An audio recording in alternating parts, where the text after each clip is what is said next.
Okay, guys, we are live on YouTube and Facebook. And guys, we have a great treat for you today.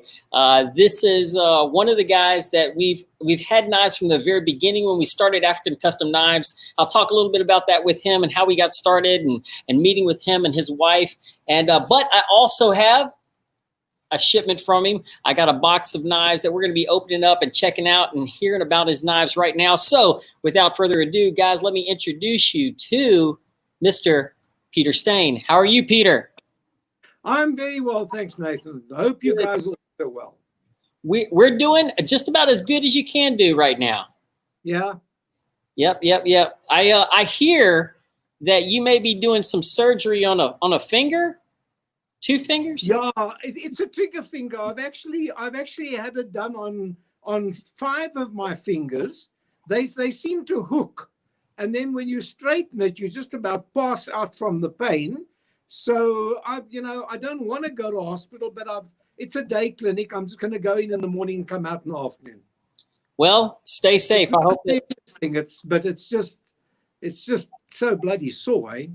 Yes. Well, you know what? It's good to see your face. I really haven't seen you in a year or two. I haven't been to the Guild show, and then the Guild show was canceled this year, so I haven't been able to see you. But it's good to see you. You look younger. You look fresh. Yeah, the paintwork might still be good, but I tell you what, all the other parts, it's the normal aches and pains. I was just saying that I was a great 77, but I'm not a good 78. 78? Really? There's no way you're 78. That doesn't seem right. What I'd like not to be, but I am. Well, I've actually lost you, Nathan. I've lost. I can't see you. You can't see me. I can't see you. No. Hold on. Let me see. Just let me. Did that help? I think we're buffering, yeah. That's okay. I can still hear you. And so what I wanted to tell you, and it'll probably pull up in just a second, but okay. I can see you, and we're recording it, and we've got the audio, so it shouldn't be no problem. I've got a box that we're going to open up. But as we're opening up, I kind of wanted to tell a little story. I mean, because you guys, one of the first ones, when me and Nolan started African Custom Knives, we went to Africa. We visited some makers, and you were actually one of the first makers that we visited. You and your wife invited us to your home. Yeah, I was one of the early ones, and yeah. And so I haven't been to Blade Show. If this Blade Show had happened, it would have been 5 Blade shows that I'd missed. So, but I just can't do that traveling anymore. It's too hard, eh? Yeah, it's probably pretty tough on you. And I know that Joyce usually makes the trip with you. Your wife? I think Joyce could get on. She could go to the airport, and when the plane lands, she can just hop on. It doesn't matter where it's going. I can't do that. Well, there you're back. I remember the first time we went and visited you. You showed us around. You took us outside. A really beautiful place you have there, and you made something for us that I haven't had since. But I've had since, but it's not the same, and it hasn't been nearly as good. You cooked us a steak, and you made us some of that mushroom and cheese. Oh, that mushroom sauce with the cream. Oh, it was amazing. That was, I can't replace. I mean, I'm going to need to get the recipe from you because I really can't do, I haven't been able to figure it out since then. Yeah. Now I'll send it to you. I would love that. I would appreciate it. In fact, we might actually try it. And if it works good, we might do a live video showing everybody how to make it because it was unbelievable. It was the best thing I've ever had. Yeah. No, lovely stuff. Well, and also at the time, you actually you were doing knives, and you're doing something a little bit different than some of the other knife makers. I like that how you do. It's a little bit different shape, or it's we're going to talk about your grind in just a little bit and what the difference is in that, and then also just some of the different aspects that you use to it. How do you come up with ideas that are different? Nathan, I really can't answer you on that. It's just stuff that comes to me. I think I have that sort of mind. I mean, I was lying in bed one Sunday morning after I had become a guild member, where I was compelled to grind the double hollow grind on the blades. So I know I can do it. Right. And just something said to me, there must be something else. And I went into the workshop, and that's where Kovacs sort of originated. And yeah, and a lot of other stuff after that. I mean, I was in the workshop today, and I think, well, shortly I'll be sending you a couple of knives. One wouldn't think that you could go a different route with a friction folder, but you can. A simple little friction folder can be done differently, and I'm very excited about this. Well, and again, it was something I saw in a magazine, in an engineering magazine. And I thought, you know, where could one use a thing like that on the knives? And yeah, this is where the new hybrid was born. well, I'm looking forward to see it. I know that some of our viewers may not be familiar with the Kovacs grind. I mean, basically, what you have is a convex, right? You know, a well, let me tell you. Tell us a little bit about that. It's a concave on the obverse side, which is known as the front of the knife, and a convex on the reverse of the knife. And when you get the knives out, you can just do, you know, if you run your fingers over the blade like that, you can actually get an idea of what the geometry of the grind is. Well, I have a few knives right here. We're going to talk about that, but also the way that it works really is kind of like a cross between you know, a standard hollow grind, and then also the what's it called, the grind where, you know, the sushi knife. Yes, the sushi knife is ground in a similar way, but it's a flat grind on the obverse. It's not on the reverse. It's not a convex grind. Right. And so that's the grind is one thing. And then so you have a different grind, but you also have some different finishes that you use that other guys don't necessarily take advantage of as much. Tell us about what you finish your knives, how you do logos on the blades and that sort of thing. Well, logos on the blade, I've been right from the beginning. I'm using an American system, and that's what they call an electro etch. It's an electrical erosion system, and all the stuff's available in the States, and it works well. It's quick, and you never mess it up. It's a good one every time. And then, of course, the finishes. I'm playing around with finishes all the time. A lot of the finishes are brought in because of the ease of doing them. I don't like to say I don't like a highly polished surface. It is very pretty, but it's not practical. If you like those daggers that you've got of mine there, right? If you run your finger along that dagger and it has a very highly polished surface, it scratches so easily. So, you know, I like something that people can work with, something that's hard wearing, and it'll look as new in years to come. And I think that's important.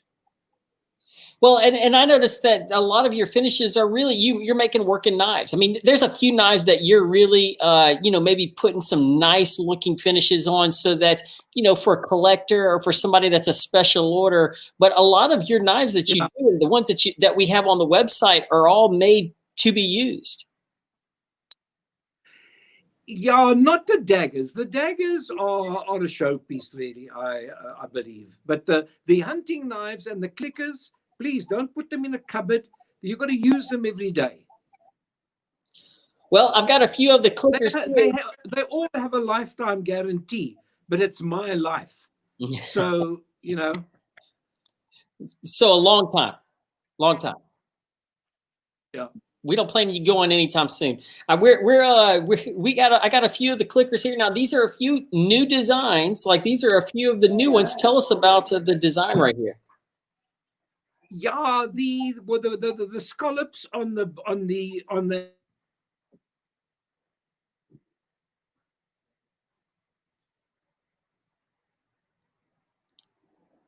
There you go, right there. Peter, I think we lost you for a second.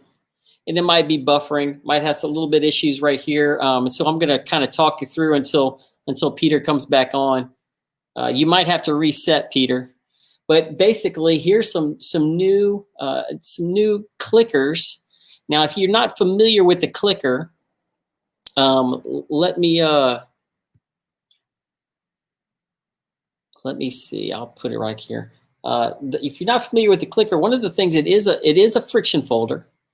It is a friction folder, and the way that it works is that you have it right here, and that ball bearing right there. There's a ball bearing in the end right here, and that ball bearing is actually made to be a neck knife. And so you'll see each comes with a lanyard, and it has this little operation right here that shows your that actually it's like a little stainless clip that clips in.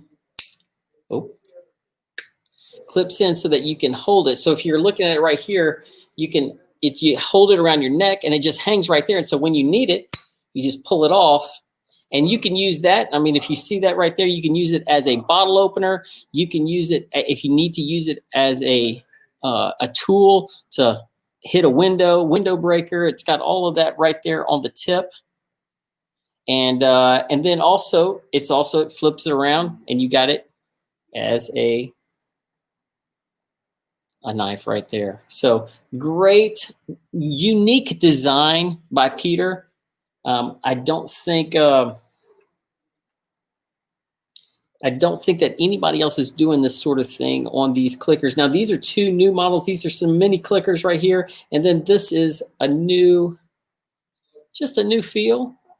Something a little bit different, a little bit bigger handle. I'm sure he has a reasoning behind this, and I hope that he comes back on real soon. But basically, that right there, just a little bit bigger handle. Very similar though. That clicker, bottle opener, and then a little bit unique, a little bit fancied up one. If you guys that want something a little bit different, a little Damascus blade with some spalted maple handle. These are two, fantastic. I mean, these are fantastic little neck knives. Little something that you have throw in your case. You always having something like an everyday carry, something that you're going to use every day. So that's some of the clickers. I'll move these to the side.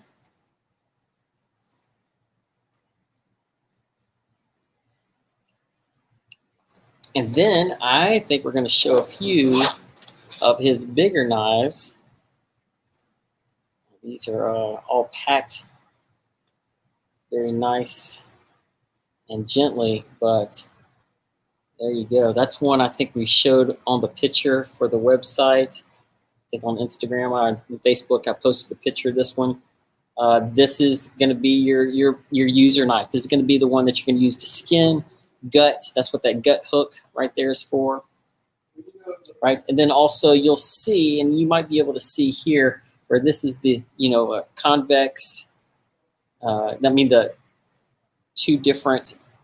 This is the more like a bark river, more like something that from American Made. That's more like the concave and the convex grind all together. But yes, something new, something different that stays super sharp. you should try it out. Check it out, and compare it to your other knives. I mean, this is the type of thing that he's always innovating. He's one of those guys that's going to be innovating and doing different things, you know, his whole life. And so there's that one right there. I'm going to move this out and just put this right here so we can see them. There's another one right here. I think this is one's called his Zebra Hunter. The Zebra Hunter right there. That's a beautiful knife. And this is what I was talking about, his different finishes right here. I hope that we can get him. Let me check really quick. I'm just going to tell him we are still live.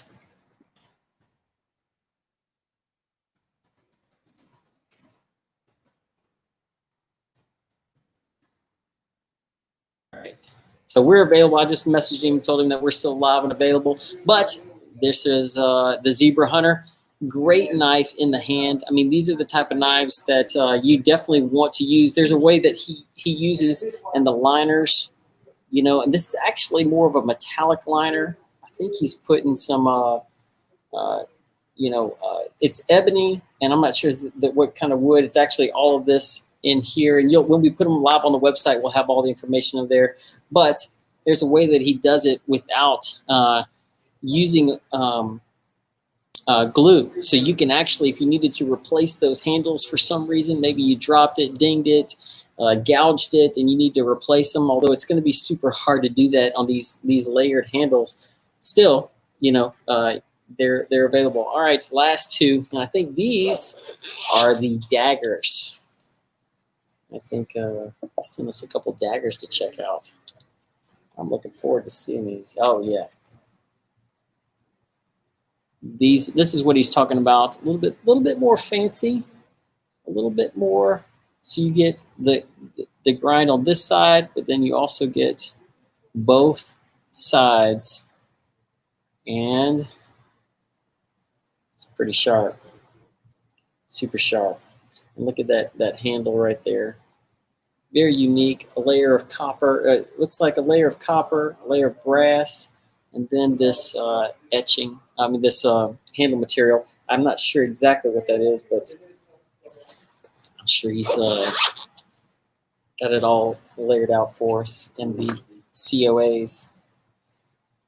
And this one, very similar, except with the black handle.